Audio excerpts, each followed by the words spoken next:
అదే RTV app వార్తల్ని క్షణాల్లో చదివే అవకాశం ఉంటుంది. ఒక న్యూస్ పేపర్, ఒక టెలివిజన్ ఛానల్ మీ చేతుల్లో ఎప్పుడూ ఉంటాయి.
వైఎస్ఆర్ గారి పరిపాలన 5 సంవత్సరాలు రైతు రాజ్యం నడిచింది.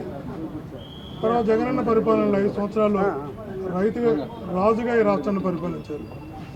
10 సంవత్సరాలు ఈ రాష్ట్రంలో రైతు పాలన నడిస్తే ఇప్పుడు వచ్చినటువంటి పాలకులు రైతు ఆ రోజు రైతే వెన్నుముక ఈ రాష్ట్రానికి అనుకుని జగనన్న వైఎస్ఆర్ గారు పరిపాలిస్తే ఆ రైతు వెన్నుముక విరిచి పరిపాలిస్తున్నటువంటి పాలన ఈరోజు కొనసాగుతుంది. నిజంగా కూడా ఆ రోజు విత్తనాలు ఇచ్చిన, ఎరువులు ఇచ్చిన, వ్యవసాయ పనిముట్లు ఇచ్చిన 90% సబ్సిడీకి ఇచ్చి, రైతు భరోసా లాంటి పథకాలు ఇచ్చి, రైతుకు కావాల్సినటువంటి అన్ని రకాల సదుపాయాలు కల్పించి, రైతు ఎవరి దగ్గరికి వెళ్ళి దేగి అనుకున్న రైతు భరోసా కేంద్రాలు ఏర్పరిచి ప్రతి గ్రామ పంచాయతీలో రైతుకు గిట్టుబాటు ధర కల్పించి, పంటలకు నష్టం వస్తే ఉచిత పంటల బీమా కల్పించి రైతును ఆదుకున్నటువంటి వ్యక్తి జగన్మోహన్ రెడ్డి గారు. ఈరోజు రైతు అదే ఆశించాడు. వీళ్ళు చెప్పిన హామీలు నమ్మారు. 20,000 ఇస్తాం, 30,000 ఇస్తాం, రకరకాల హామీలు ఇస్తే నమ్మారు రైతులు. ఈరోజు రైతులు కోరుకుంటున్నారు, అయ్యా నువ్వు ఇచ్చేటప్పుగా దేవుడికి ఎరుగా మా రైతు జీవితాలని నాశనం చెయ్యకూడదు. ఈరోజు ఆ రైతులకు న్యాయం చేయాలని ఏ ప్రభుత్వం అయితే ఈరోజు రైతులకు వ్యతిరేకంగా వెళుతుందో ఆ ప్రభుత్వాన్ని రైతులంతా కలిసి ప్రశ్నించి నిలదీసి రైతుకు న్యాయం చేసేలా పోరాటం చేయాలి అని వైఎస్ఆర్ కాంగ్రెస్ పార్టీ కలెక్టర్లకు వినతి పత్రాలు ఇవ్వడానికి ఈరోజు సంకల్పించింది. అందులో భాగంగా ప్రకాశం జిల్లా నుంచి అందరూ ప్రజాప్రతినిధులు రైతులతో కలిసి పెద్ద ఎత్తున వేలాదిగా రైతులతో కలిసి కలెక్టర్ గారికి వినతి పత్రం ఇద్దామని వస్తే రైతులు వినతి పత్రం తీసుకోవడానికి కూడా కలెక్టర్ గారు సిద్ధంగా లేరు. జాయింట్ కలెక్టర్ గారు అంతకన్నా సిద్ధంగా లేరు. ఎందుకంటే ఇది రైతు వ్యతిరేక ప్రభుత్వం కనుక, రైతులంటే ఈ ప్రభుత్వానికి నచ్చదు కనుక అధికారులను కూడా లేకుండా పోయేటటువంటి పరిస్థితి వచ్చింది. ఒక్కసారి ఆలోచించండి, రైతులకి సమస్యలు ఉన్నాయి, ఈ సమస్యల మీద చర్చించండి, ఈ రైతులకి ఈ రకంగా న్యాయం చేయండి అని అడగడానికి వచ్చాం. మేము ఎక్కడ ధర్నా చేయడానికి రాలేదు, నిరసన చెప్పడానికి రాలేదు, ఎక్కడ కూడా మేము ఆందోళన చేయడానికి రాలేదు. కేవలం వచ్చింది రైతులకు ఉన్నటువంటి సమస్యలు ప్రభుత్వం దృష్టి కంటే కలెక్టర్ గారి దృష్టికి తేవడం. కలెక్టర్ గారి దృష్టికి తేవడం అంటే రైతులకు న్యాయం జరగాలని కోరుకోవడం. ఒక రైతులకు న్యాయం జరగాలని కోరుకొని ఒక వినతి పత్రం ఇద్దామని వస్తే శాసనసభ్యులు, మాజీ మంత్రులు, సాక్షాత్తు జడ్పీ చైర్మన్, ఈ జిల్లా ప్రథమ పౌరురాలు అమ్మ ఇక్కడే ఉంది, ఈ జిల్లాకి ప్రథమ పౌరురాలు ఆమె వచ్చింది. ఇంతమంది నాయకులు వచ్చారు, మాజీ మంత్రులు వచ్చారు, ఎమ్మెల్యేలు వచ్చారు, ఎమ్మెల్సీలు వచ్చారు, ఇంతమంది ప్రజాప్రతినిధులు ఈ జిల్లా ప్రథమ పౌరురాలతో కలిసి వస్తే ఆ వినతి పత్రం తీసుకోవడానికి కూడా అధికారులు సిద్ధంగా లేరంటే ప్రభుత్వం నుంచి ఎంత గొప్ప ఆదేశాలకు వచ్చాయో అర్థమవుతుంది. వాళ్ళ ఆదేశాలు రాకపోతే తలా ఒక దిక్కుకి వెళ్ళిపోరు. తలా ఒక దిక్కుకి వెళ్ళిపోయారంటే ఇది రైతు వ్యతిరేక ప్రభుత్వం అని చెప్పేటువంటి సమాచారాన్ని, మెసేజ్ని ఈ రాష్ట్ర ప్రజలకు ఇచ్చారు. ఏదేమైనా కూడా మా నాయకుడు ఆనాడు రాజశేఖర్ గారు, మా ప్రీతమ నాయకుడు ఈనాడు జగన్మోహన్ రెడ్డి గారు రైతే రాజుగా పరిపాలించాడు.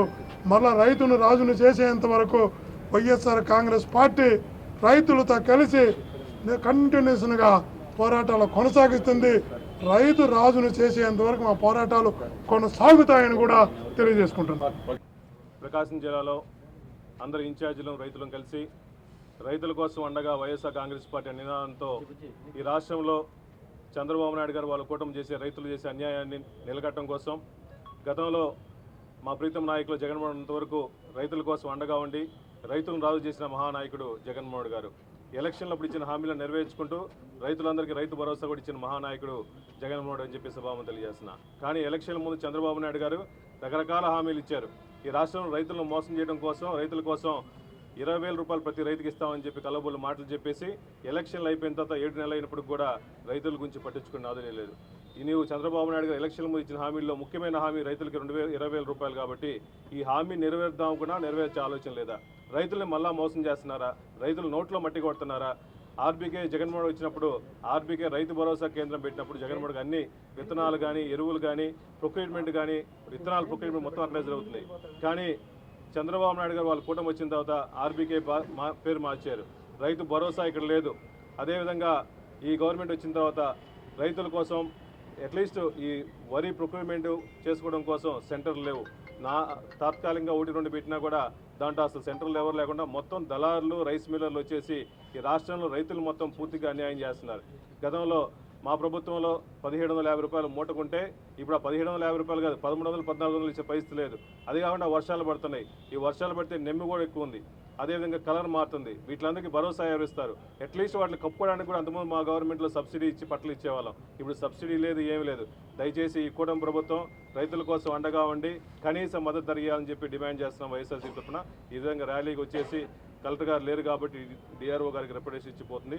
మేము వైఎస్ఆర్ కాంగ్రెస్ పార్టీ తరఫున ఎప్పుడు రైతుల కోసం అండగా ఉండి రైతుల కోసం పోరాడతామని చెప్పి సభాముఖంగా తెలియజేస్తున్నాం. మరిన్ని వీడియోస్ కోసం ఛానల్ ని సబ్స్క్రైబ్ చేయండి. లేటెస్ట్ అప్డేట్స్ కోసం వాట్సాప్ ఛానల్ ని ఫాలో అవ్వండి. అండ్ లింక్ డిస్క్రిప్షన్ లో ఉంది.